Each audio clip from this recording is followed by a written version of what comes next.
Ready to unlock the true power of terrain shaping? The Modify nodes in Gaea are your secret weapon, and today we're diving deep. And finally, by building a landscape with the new nodes, we'll do a practice exercise together. The Adjust node. The Adjust node is a lightweight and flexible tool used to quickly fine-tune the shape and volume of your terrain. It allows you to subtly reduce or enhance the overall bulk of a terrain without altering its foundational structure. This is especially useful during the early stages of landscape design, when you need quick corrections without redoing your entire node setup. For example, if we add the Adjust node to the Mountain node, we can control the amount of elevation and give it some interesting variations.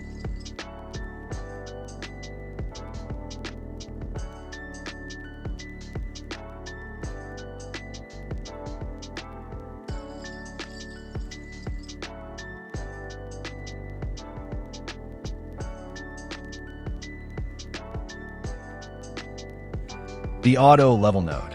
The Auto Level node automatically remaps the height values of your terrain to use the full 0 to 1 elevation range. This enhances contrast, detail visibility, and helps normalize terrains after combining or distorting them.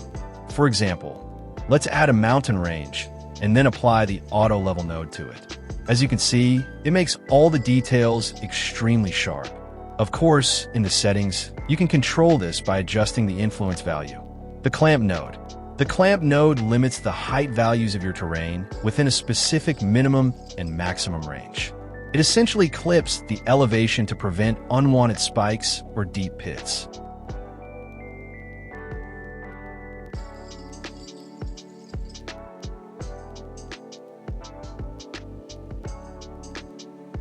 The Clip node. The Clip node removes all height data below or above a specific threshold, essentially cutting off parts of the terrain. Unlike Clamp, which limits values, Clip completely deletes everything outside the chosen range. The way this node works is that by lowering the max value, it cuts down the higher elevations, and by raising the min value, it clips the lower areas. For example, you can combine it with a Lake node to achieve this kind of result. The Denoise node. The Denoise node smooths out unwanted noise and high-frequency artifact from your terrain, making the surface cleaner and more natural. It's like a terrain softener without losing too much detail. Let's say you've created a scene with noise, and now you want to smooth or soften that noise. This node allows you to achieve exactly that. The next node is Equalize. The Equalize node redistributes elevation values across your terrain to create a more balanced, even spread of heights. It's useful for enhancing midtones and making terrains look more uniform without flattening. As you can see, you can either reduce or amplify the existing details, giving you solid control over the scene. The Extend node. The Extend node increases the terrain size by duplicating and blending its edges outward. It's useful for filling gaps, extending borders, or preparing terrains for tiling. Overall, it's a strange node. It randomly adds height while also flattening the surface at the same time. The Flip node. The Flip node mirrors your terrain along the X or Y axis. It's a quick way to reverse layouts or create symmetrical designs without manually rebuilding terrain shapes. Let's say you've created a mountain range with a mountain node, and now you want to invert it. With the Flip node, you can easily flip it along the X-axis, Y-axis, or even both. You can also combine two nodes to have them mirrored in different directions at the same time. The Match node aligns the elevation range of one terrain to match another. It's perfect when blending multiple terrains and you want their heights to be consistent. For example, let's create two mountains with different heights and shapes, one on the left and one on the right. Now, if we want both to match in height, we can simply add a Match node. Connect the first mountain to the main input and the second mountain to the reference input, and now they're aligned at the same height. To better visualize the result, we can combine them.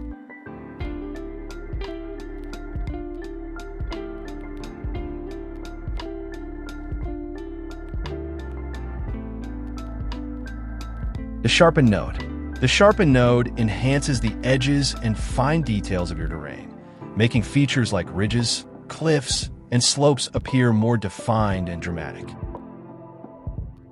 The next node is Transpose, which also works by combining two nodes. For example, if we feed it two different mountain types, then adjust the amount, it tries to blend the shapes of the second mountain into the first one. To make this effect clearer, we can also add a crater node, which really shows the difference.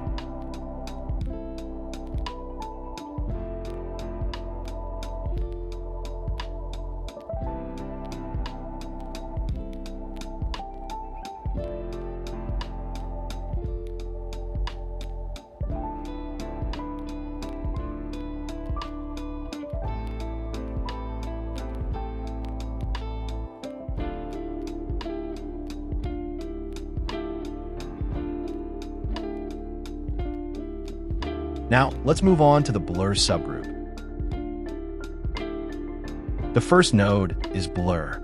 Overall, it smooths out the terrain and essentially removes some of the finer details. The Median node. The Median node smooths your terrain by replacing each point's height with a median value of its neighbors. Overall, it's a heavy node, and it might even cause your system to crash. The Slope Blur. The Slope Blur node blurs your terrain along the slope direction rather than uniformly. It adds a natural, eroded look by pushing the blur based on terrain angles, perfect for stylized erosion effects.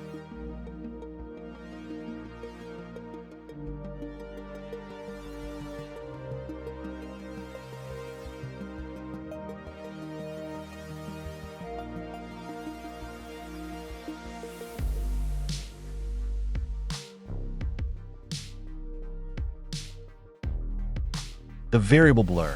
The Variable Blur node applies a blur with varying intensity across the terrain based on a mask or secondary input. This gives you localized control. Some areas stay sharp, others get blurred. For example, let's mix it with Perlin. To see it more clearly, we press F to lock the viewport onto it. As you can see, in some areas the blur takes effect, while in others the Perlin noise is layered on top.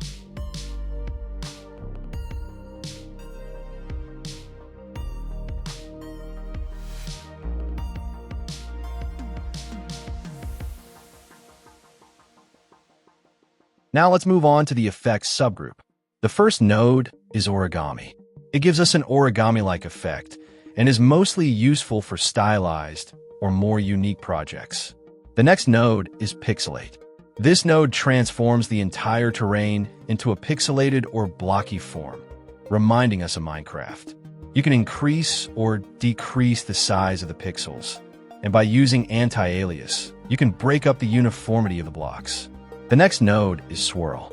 It adds a twisting effect to the terrain, and by adjusting the scale or shifting it around, you can achieve some really interesting results. The Whirl node. The Whirl node creates swirling, spiral-like distortions in your terrain, similar to a vortex effect. It's ideal for fantasy-style landscapes, alien worlds, or adding dramatic twists to otherwise natural terrains.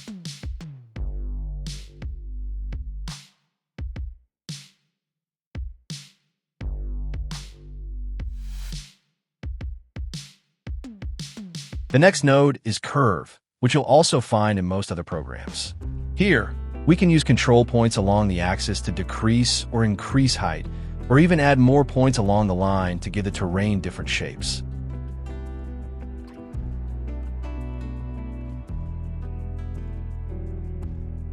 The Filter node. The Filter node is a flexible post-processing tool that allows you to apply a variety of effects, like smoothing, sharpening, or contrast adjustment to your terrain using a single node.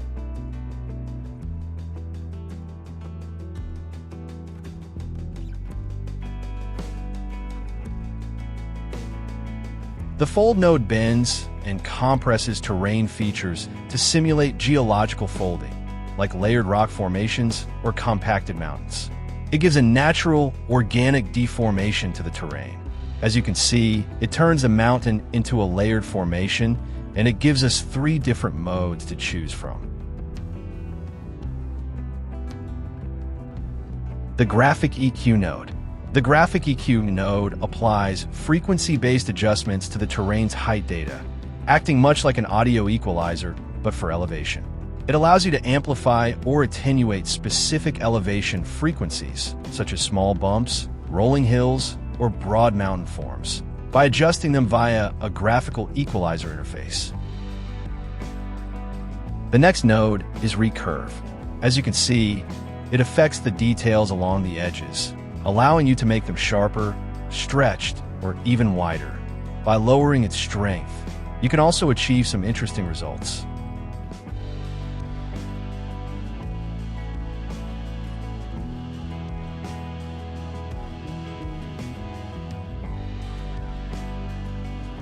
The Sharper node. The Sharper node increases the definition and contrast of your terrain by boosting mid to high frequency details. As you can see, this node either intensifies or softens the details. You can also use local area to sharpen the terrain overall. And with detail, size, you can control the scale of the details. The next node is Soft Clip. Imagine you want to carve a flat cut into the side of a mountain, but still keep the details, so you can design a village on top of it. This node works perfectly for that. You can even use the Below mode to reduce the slope as well.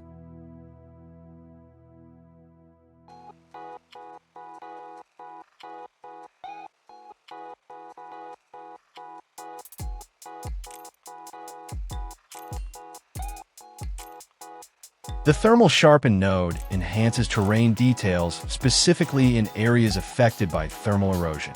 As you can see, with its useful features, this node can really help in creating eroded surfaces. The Meshify node. The Meshify node converts your terrain height map into a 3D mesh within Gaea. This is useful for exporting terrains as geometry for use in external 3D applications or game engines. As you can see, with its useful features, this node can really help in creating eroded surfaces. Now, let's move on to the Transform subgroup. The next node is Aperture, which comes with 5 modes. The first one is Disk, where adjusting the size gives us different results.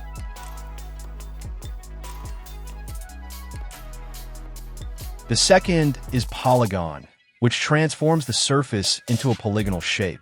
You can control it by changing the vertex count and direction. The third is Strix, which by default divides the surface into 4 corners. Then you can increase that number. If you've enjoyed the video so far and found it useful, don't forget to support us with a like and a comment. It really helps the channel grow.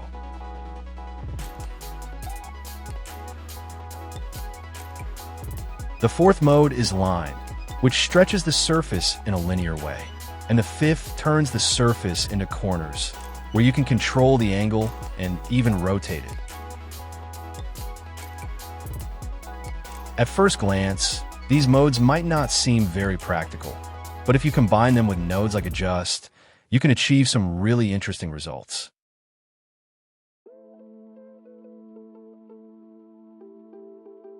The Dilate node. The Dilate node expands or grows features in your terrain by spreading out high areas into lower ones. It's often used to enlarge masks, flatten narrow gaps, or merge disconnected features. As you can see, it offers features similar to the previous node. The Distance node. The Distance node calculates the distance of each point in your terrain from a specific feature, like a mask or shape, and outputs a grayscale gradient based on that distance. It's commonly used for fall-offs, blending, or terrain effects based on proximity. For example, it can be very useful when working with masks. The next node is Transform. It allows us to move the terrain along the X, Y, and Z axes, rotate it, or even scale it. The next node is Heal. Imagine you've created an effect with a node like Whirl, but along the edges or raised surfaces the details don't look right, and in some spots you're even getting artifacts. To fix those issues, you can use the Heal node. Now let's move on to the warp subgroup, the directional warp. The directional warp node distorts your terrain in a specific direction using another input as a guide. It creates stretched, twisted, or wind-eroded effects based on directional flow.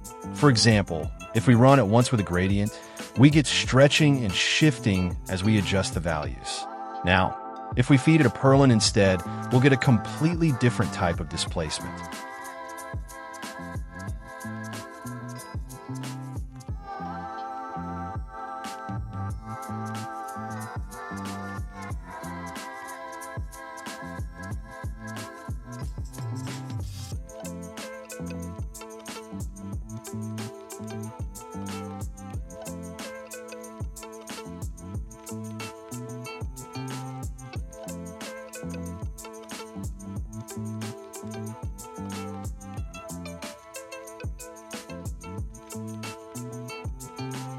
The slope warp. The slope warp node distorts terrain based on its slope angle. Warping features more strongly in steeper areas. It adds natural, weathered irregularities to cliffs, ridges, and slopes. For example, if we add a Voronoi to it, we'll get these fractured rock formations, and we can control their intensity as well. Next, we'll also test the dot noise node. The last node is warp.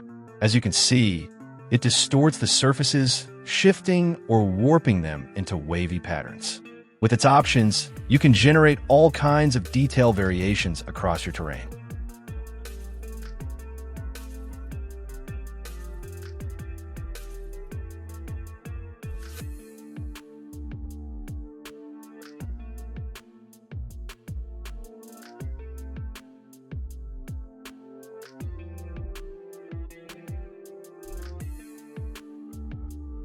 Now, let's build a simple landscape using the nodes we've learned so far. First, we'll create a mountain and then use the Adjust node to increase its intensity. Now we can use either the Transform or Transform 3D node to move it over to the corner.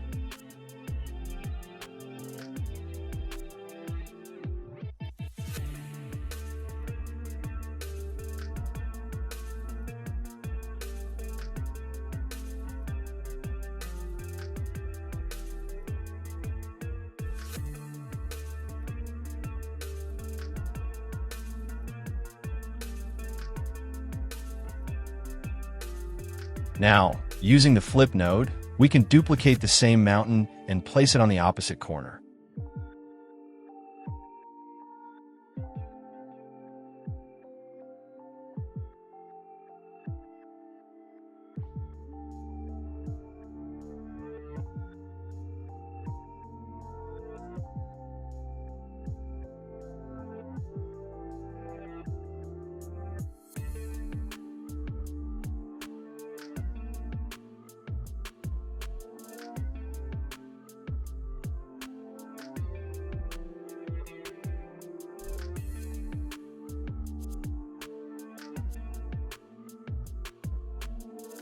Now, I'll add a canyon node and, using a transform, combine it into our scene.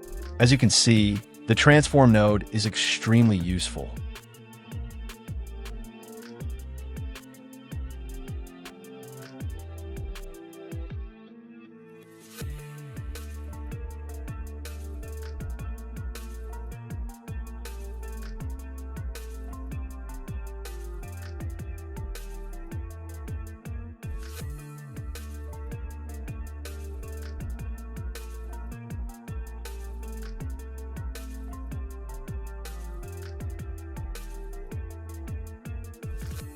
Now I want to add a shorter mountain with a soft cut, so I'll use the soft clip node and place in the corner.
As you can see, our river path is blocked.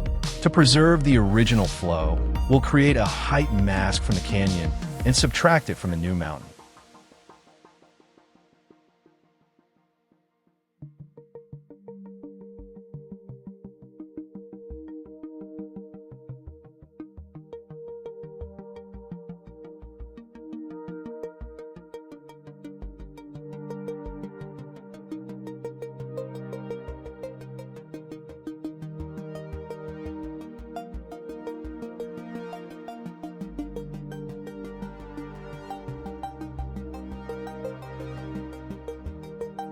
Now, to make the edges look more natural, we'll use the Slope Blur node.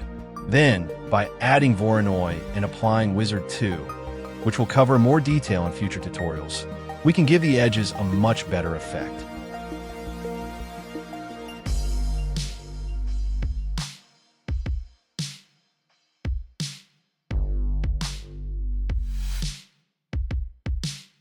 Finally, by adding a lake, we'll wrap up this example.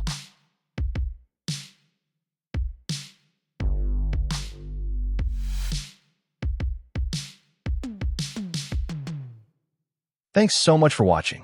If you enjoyed this video and found it helpful, please support the channel by liking, commenting, and subscribing. Your support really keeps me motivated to make more tutorials like this.